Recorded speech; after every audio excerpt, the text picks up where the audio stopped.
Les offres sur le marché secondaire sont dominées par les voitures propulsées par un moteur à essence de 2 litres.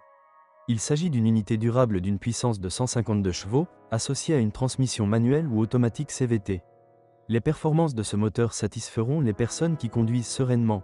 Le sprint à 100 km/h prend 9,9 secondes, près de 11 secondes avec la boîte automatique. La consommation de carburant atteindra jusqu'à 12 L 100 km en ville et de même sur autoroute. En conduite tranquille en dehors de la ville, elle peut être réduite à environ 8 L 100 km. Alternativement, vous pourriez envisager d'acheter un diesel. Les plus populaires sont le D4D de 2 litres et 124 chevaux, code d'usine à ADF-TV. Des moteurs de 2,2 litres plus puissants de 150 chevaux ont également été installés. Leur caractéristique commune est le coût élevé de réparation du système d'injection et un filtre à particules problématique. Le diesel le plus faible n'était disponible qu'avec la traction avant, le plus puissant était combiné avec la transmission intégrale. Dans les variantes avec boîte de vitesse manuelle, le volant bimasse est sujet aux pannes et coûte cher à remplacer. Après le lifting, des moteurs diesel de 2 litres développant 143 chevaux empruntés à BMW, code N47, ont été introduits, combinés uniquement à une traction avant. Malheureusement, malgré de nombreuses tentatives pour améliorer la durabilité de la transmission par chaîne de distribution, celle-ci reste un élément de risque accru et la nécessité de la remplacer doit être prise en compte.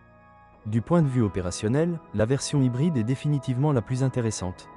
Il accélère de 0 à 100 km/h en 8,3 secondes et, selon le constructeur, consomme en moyenne un peu plus de 5 litres d'essence au 100 km. Bien qu'il n'y ait aucune objection à la dynamique de conduite, les données d'usine sur la consommation de carburant doivent être considérées comme farfelues. Descendre à 6,5 litres 100 km en ville sera un grand succès. Sur l'autoroute, il faut s'attendre à 8 à 9 L 100 km, et sur autoroute même à 12 à 13 L 100 km.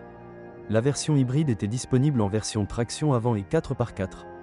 Jusqu'à présent, aucun échec n'a été signalé, et l'excellente opinion générale sur les motorisations hybrides de Toyota nous permet de croire qu'il s'agira certainement de la version la moins problématique du SUV en question. Le châssis du RAV4 est confortablement réglé, grâce à quoi la voiture surmonte en douceur même les grosses bosses. En revanche, il vaut mieux renoncer à l'envie de conduite dynamique. La carrosserie a tendance à s'incliner lors des prises de virage rapides et le système de direction n'est pas des plus précis. La faible dépréciation ne vient pas de nulle part. Le RAV4 de 4e génération est une voiture spacieuse, confortable et, dans la plupart des versions, solide. Notre type est soit une version essence 2 litres pré-lifting avec boîte de vitesse manuelle, soit une version hybride restylée. Il vaut mieux rester à l'écart des diesels. Ils ne sont pas les champions de la durabilité et leurs réparations peuvent ruiner les poches de nombreuses personnes.